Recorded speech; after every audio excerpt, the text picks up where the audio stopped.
La justicia retributiva es entendida como una venganza que parte del Estado hacia el criminal. Si una persona realizó una conducta indebida, se castiga, para que de una u otra forma la víctima sienta una satisfacción moral. Por ejemplo, en Colombia, el Estado pretende que bajen los índices de criminalidad castigando a los criminales. La mayoría de estos casos castigando con cárcel, pero ¿no es esto un pensamiento muy primitivo?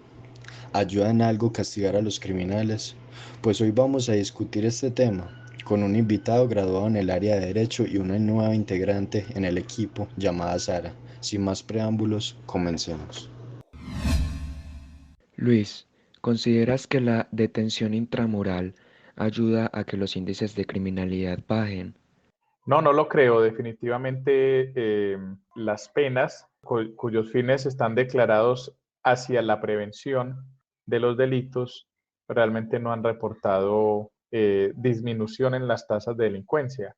Por poner algún ejemplo, si se supone que aumentando las penas o creando delitos para castigar algunos comportamientos, esto realmente previniera, pues con el paso de los días, o con los aumentos de pena o la mayor cantidad de encarcelamientos, realmente la sociedad debería tener menos tasas de delincuencia.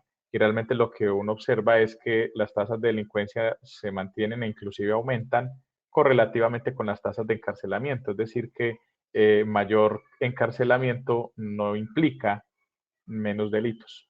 Perfecto, pero ¿no crees que nos estamos fijando mucho en la consecuencia, que sería la detención de este criminal, y estamos dejando a un lado la causa? Sí, porque realmente el fenómeno de la delincuencia se puede estudiar desde muchos otros enfoques y se podrían proponer alternativas para el tratamiento del delito, pero yo creo que nuestras sociedades son altamente punitivistas. Nuestras sociedades son, digamos, han sido formadas con esa idea de que la venganza es la justicia y de alguna manera hasta que una persona no sufra, no consideran que se logró realizar una especie de cometido importante para la sociedad, como quien dice, si una persona no sufre por algo que haya hecho algún delito, entonces no hay alguna especie de impunidad o algo mal queda en la sociedad con ello y la verdad nunca somos capaces de mirar otras alternativas o de pensar el asunto de la delincuencia desde otras perspectivas. Es que, de hecho, deberíamos estar enfocándonos en otras cosas. Por ejemplo, patologías psicológicas o psiquiátricas en relación con los índices de criminalidad. Por otro lado, si no estoy mal, se han realizado estudios que indican malformaciones en genes que hacen a una persona violenta. Y pues es muy interesante, ¿no? Pues no es que esté justificando los crímenes con esto, pero sí es un tema que debemos abarcar.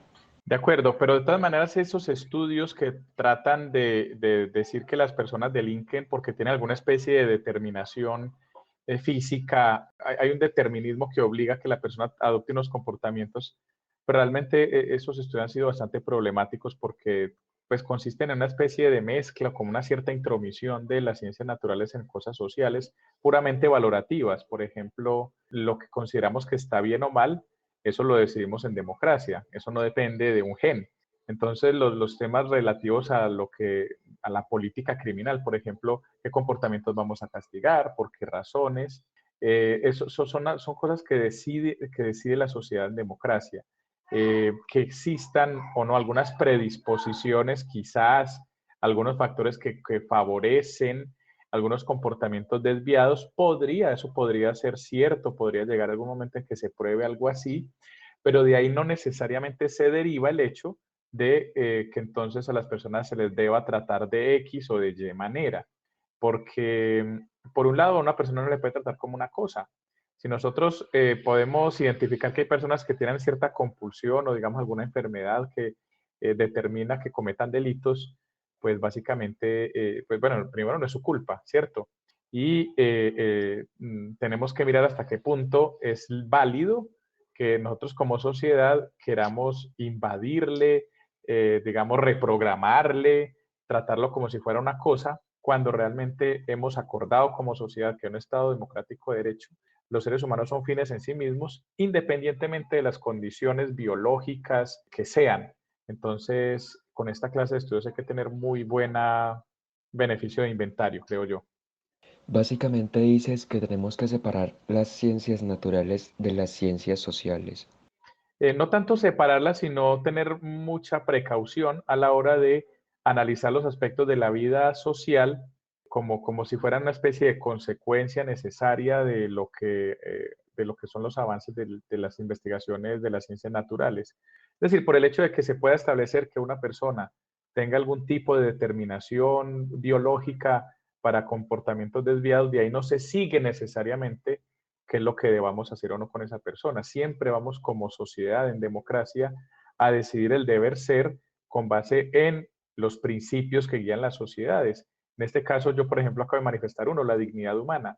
Entonces, no porque una persona tenga algún condicionamiento biológico para X o Y comportamientos, de allí se deba seguir, que haya que tratarle como una especie de lugar de experimentación científica o como un animal. No sé si me soy claro. Esa ha sido una preocupación, pues, digamos, histórica de la humanidad, querer saber por qué las personas cometen delitos. Y a alguien se le ocurrió en alguna época mirar las características físicas de las personas. Un hombre al que se le llama el padre de la criminología, César el Hombroso, alguna vez fue a las cárceles a estudiar cómo eran los delincuentes físicamente y terminó sacando un libro donde decía, vea, los delincuentes son biológicamente condicionados porque todos se parecen, tienen tanta estatura, tales factores o tales rasgos morfológicos y a partir de ahí pues creó un prototipo del hombre delincuente y hay quienes de verdad piensan que entonces podemos salir a la calle a buscar los que sean así parecidos y como ya sabemos que son prototipos de delincuente, pues ni siquiera habrá que esperar a que delincan, sino que los podemos inclusive neutralizar antes. Entonces, fíjense que tratar de establecer esta clase de parámetros y a partir de allí las consecuencias, pues creo que es un tema que no debe ser pues puramente automático, sino que debe pasar por unos filtros de valoración social importantes.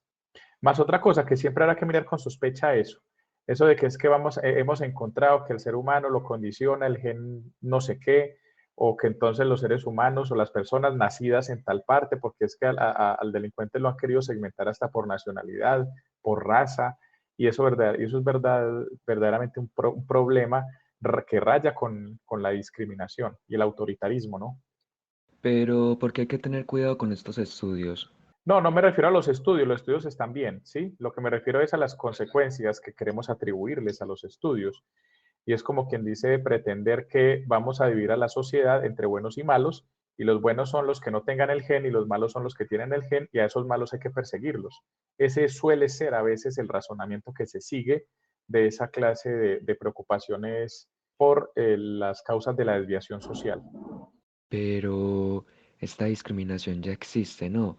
Porque moralmente pensamos que los que están dentro de la cárcel son los malos y los que están fuera son los buenos.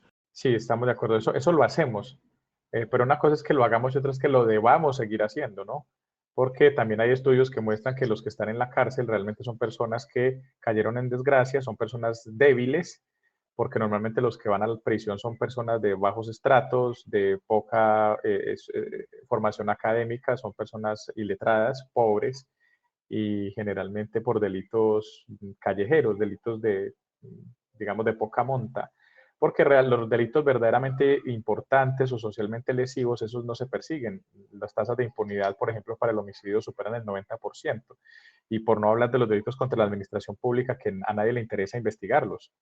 Entonces, pues si vamos a la realidad, realmente los peligrosos o los malos son los que están afuera, no los que están adentro. Los que están adentro son los débiles, porque cayeron en la zancadilla de la persecución criminal. La sociedad sí segmenta, sí divide, porque la sociedad es una sociedad excluyente, me parece a mí. Es que hubo un punto muy interesante que tocaste, y es que en lugar de instaurar una justicia retributiva, deberíamos instaurar una justicia restaurativa, ¿no? De forma de que el criminal pueda volver a integrarse en la sociedad. Esa ha sido una propuesta pues ya de vieja data, eso se ha estudiado mucho. Sí, sí que es mejor que el Estado se meta con la amenaza del castigo a un problema social o que más bien le dé tratamiento, que más bien se siente víctima con victimario, con un mediador, con un experto en conflictividad social para tratar de superar o de darle al conflicto social una mirada un poco más integral, más restaurativa. Esa es la justicia restaurativa, donde el victimario inclusive puede satisfacer los intereses de la víctima mucho más allá de lo que habría de ocurrir en una aplicación, digamos, puramente retributiva de la sanción penal, sin duda. Pues es que, pues un ejemplo sería la detención intramoral, sea pues por una idea de venganza que por mejorar la sociedad. Cuando sea una violación no se espera a que la víctima se pronuncie y de entrada se busca la sanción de este criminal. Lo que pasa es que el Estado decide por razones de política criminal, es decir, por razones de interés público, decide que hay unos delitos que no se va a quedar esperando a que la víctima lo denuncie, porque considera que son delitos tan graves que no solamente ofenden a la víctima concreta, sino a toda la sociedad y por eso se habilita esa investigación. Pero entonces, digamos, ¿cuál puede ser una solución alternativa para estas personas? Pues en mi opinión, ya hemos dado en el punto, en la justicia restaurativa es una mejor justicia, ¿sí? Pero cuando ya el delito ocurrió, es decir, cuando ya hay que apagar el incendio, pero qué mejor que evitar el incendio. Es decir, tratar de identificar las causas de muchas delincuencias, causas sociales, no las biológicas, porque las biológicas, como le decía, ahorita tienen un cierto problema, pero hay causas sociales, estructurales de ciertas delincuencias. Hay delincuencias que son, digamos, condicionadas por la pobreza, así de simple. Entonces, lo que hay que hacer es atacar la pobreza, ¿sí? Porque nosotros nos gastamos todo el dinero del mundo tratando de castigar gente porque pensamos que con ello vamos a, como a inutilizar a los malos y nunca se nos ocurre que todo ese montón de recursos y de sufrimiento que estamos invirtiendo, mejor despilfarrando. Sí, que esto más bien podría ser empleado en educación de la gente, porque hay delitos que son condicionados por factores culturales. No estoy diciendo que todo el que delinca sea por pobre, ojo, no estoy diciendo eso, porque entonces hay algunos que terminan concluyendo que hay que perseguir a los pobres porque son los delincuentes. No, pero hay ciertas delincuencias que tienen causas estructurales de desigualdad social, de desempleo, de falta de educación, causas culturales, y eso se puede intervenir de una manera, digamos, más inteligente que solamente con el garrote y con la amenaza y el punitivismo, ¿sí? Conclusión, quedamos con la siguiente idea. En Colombia debemos instaurar una justicia restaurativa y no una justicia retributiva. Recuerda, la vida no se trata de encontrarte a ti mismo, la vida se trata de crearse a sí mismo. No te olvides de compartir esto si te gustó. Hasta la próxima.